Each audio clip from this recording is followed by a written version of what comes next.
So, indoor pools is easily the least played map in the game. Like, I swear you get stuck with it 1 out of every maybe 500 games or so. I swear it's super unlikely like that. But in the case you do get stuck with indoor pools, or if you have the option to play it, maybe this strategy will help you have a leg up from your opponent, give you a chance to actually win some games. So yeah, this is the indoor pool strategy, aka the super overdue indoor pool strategy that I kind of built from the first YouTubers Mega Tournament. Now it's actually slightly different because the Dart Monkey got nerfed and it's not as good on this map anymore. In fact, Dart Monkeys are really lackluster on this map now. It's kind of crazy how just $100 price change was able to change that much. So instead, we have the loadout, Engineer, Cobra, and Apprentice. The attack is just the 4th tower. That's really not important. But the important thing is the general idea of this strategy is you want to get to a 4-0 Cobra, which is the one that allows you to send balloons 1 round earlier, and you kill your opponent on round 12. Usually on this map, nobody can defend grouped rainbow balloons, so it might be a shootout in round 13. However, this way you can guarantee you'll get the rainbow balloons before your opponent will, so you can kill them faster that way. Or you could just kill them by accident with constant harassment. Like, this strategy still defends very well, surprisingly. So we got engineers for starting off. We start off with the 1-0 engineer. We could get more, but right now we're not seeing harassment. There will be future games where there is harassment. I will need to get more defense, but this is the bare minimum for defense if your opponent's not sending anything. I have a second backup engineer to upgrade just in case. And as you can see, ISEB here, my little punching bag, is down to 24 lives already, just from very basic harassment.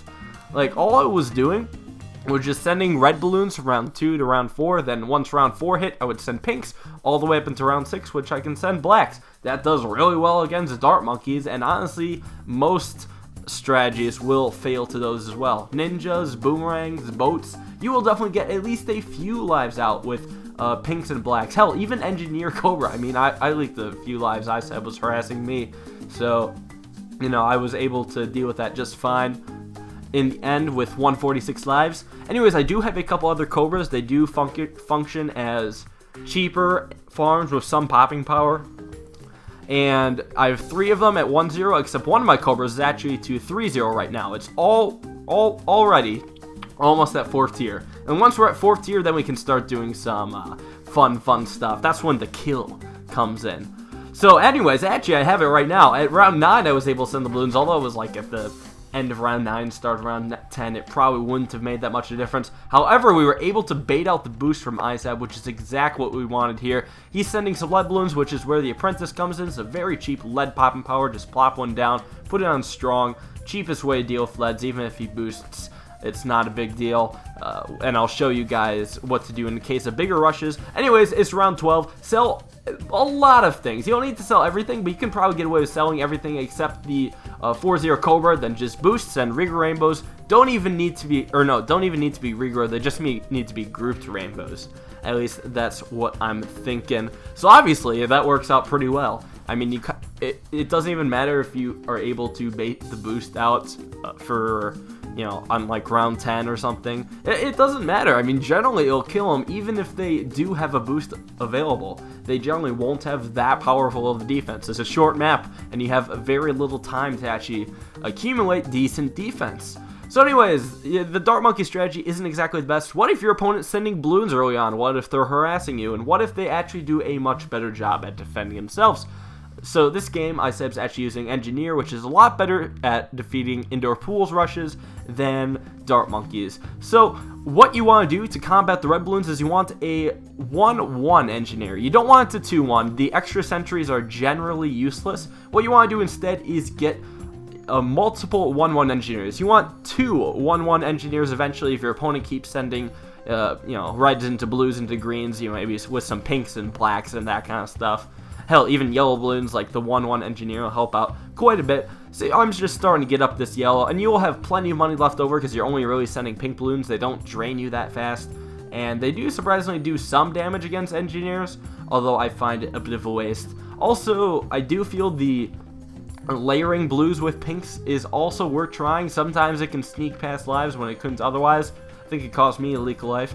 And even if the balloons you're sending aren't leaking, sometimes the natural balloons might be leaking because your opponent's towers are too focused on popping the balloons you send. So, you know, just sending the balloons as a distraction can work as well. Every life does count, because I mean, the rush you'll be sending won't be massively huge. You won't super overkill them with a million regen balloons. Sometimes you'll just barely squeak by, depending on their defense. Although a lot of the times, yes, you do blow your opponent completely out of the water, and that's okay. That's probably an okay way to win.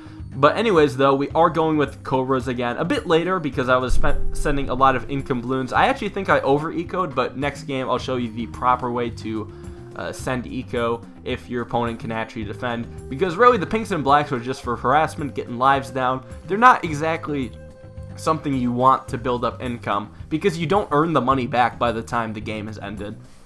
But the Cobras, with their 80 bucks around, is something you do earn back. Anyways, a yellow rush coming in, I had to boost, but you know, it probably would have been fine if I didn't. I maybe would have leaked 30 lives tops. So I mean, you kind of have to gauge it, see how big a rush you're gonna send. And now it's a possibility that ISAB may re-rush me, so I'm kind of preparing the engineer. 0-1 engineer is great against group balloons, although I don't quite see it happening this game.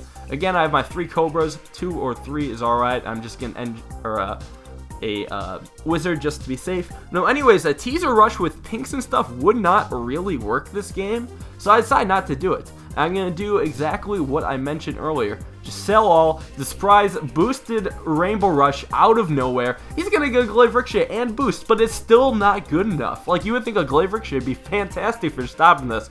No siree, not good at all.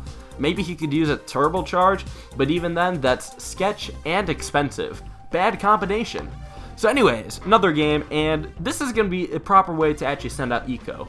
It takes 2 minutes and 30 seconds for any sent balloons to actually pay themselves back, and the average game ends at about 3 minutes 15 seconds or so. I mean, it's give or take, right?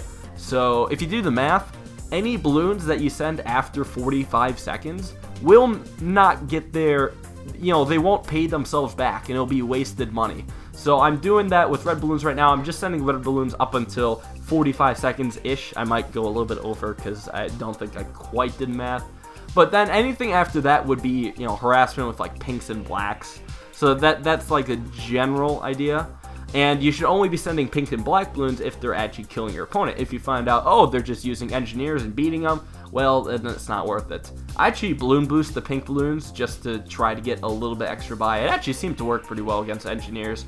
I mean, it doesn't kill them or anything, but it certainly helps. And just a little tidbit there. Anyways, I do have the engineers. First one's at 1-1, the other one's at 0-1, and I'm considering greeting it out and not upgrading it to 1-1, but you know, I'll probably need to eventually, so there we go. Yeah, the 2 engineers at 1-1 just help out quite a bit, and we're actually chilling at 150 lives. Crazy for indoor pools, isn't it? Especially with your opponent sending balloons the entire time, like, whoa.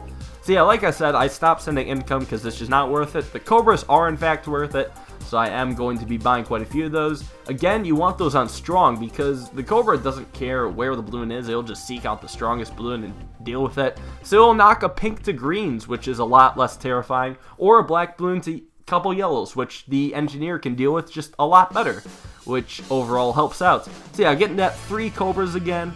I don't think I do 4. No, 4 is a little bit too greedy. Usually 3 Cobras is the rule of thumb for me when I go for them, and then I just kind of start upgrading one of them. Be sure you remember which one you've upgraded. Oh no, I actually am going for 4 Cobras. Wow, greedy motherfucker I am. Okay. You generally can't get away with this though. I would just recommend 3. I mean, there's really not that big difference. It's maybe like plus an extra 70 bucks, which generally does not go that far. So yeah, we're in the process of yet again upgrading the 1 Cobra to 4-0. As you can see, some of the balloons are balloon adjusted, which might make your opponent panic a little bit. Oh my god, they're balloon adjusting me! But that's not the point of the strategy. So now, we're actually seeing what it's like if ISEV rushes us with like pink balloons and stuff. He's trying to get us to boost right now, so he's not sending too many pinks. But this is generally what would happen if your opponent does send a large rush. We actually tanked this. We only leaked like, you know, maybe 50 or so lives. That was a large ass pink rush. Anyways, there's some white balloons coming in. Still, no problem at all. And that's mainly because of the wizard. He's like kind of going all out now with a lot of pink balloons, and then you can boost. You have to, you know, time your boost very smartly. And with that coming out, we can just boost back balloons to him and kill him. So anyways, that's the general idea of the strategy. Hope you guys learned a little bit from it. Hope you guys can go and conquer indoor pools right now. It is a lot to swallow, so I mean, it might be worth just watching the video, you know, a few times over just to make sure you get the timings right, to make sure you get the specific upgrades right. The only thing that's worth mentioning for targeting, the wizard should be on strong, engineers can stand first. Yeah, that's about it. And of course, COBRA's on strong, duh. So hope you guys take this strategy, use it to conquer indoor pools, because I would love more games on that map. I would love that my opponent wouldn't skip the map, and if we can just get across it, there's, you know, this kind of decent strategy can make it work. You know, funny thing is too, if you do want to defend, you can, instead of just getting a Cobra, you can upgrade your wizard to like Lightning Wizard, and if you get a couple of those along with the engineers, you'll beat rainbows, actually, believe it or not. So that's kind of cool, I guess. It's the old Candy Sim strategy. And yeah, I'm talking too much. Thanks all you guys for watching. Hope you enjoyed. There is a live stream coming Thursday. I've decided I'm going to keep up that tradition. So I hope to see you guys at that stream, and otherwise next video is Friday. Peace out.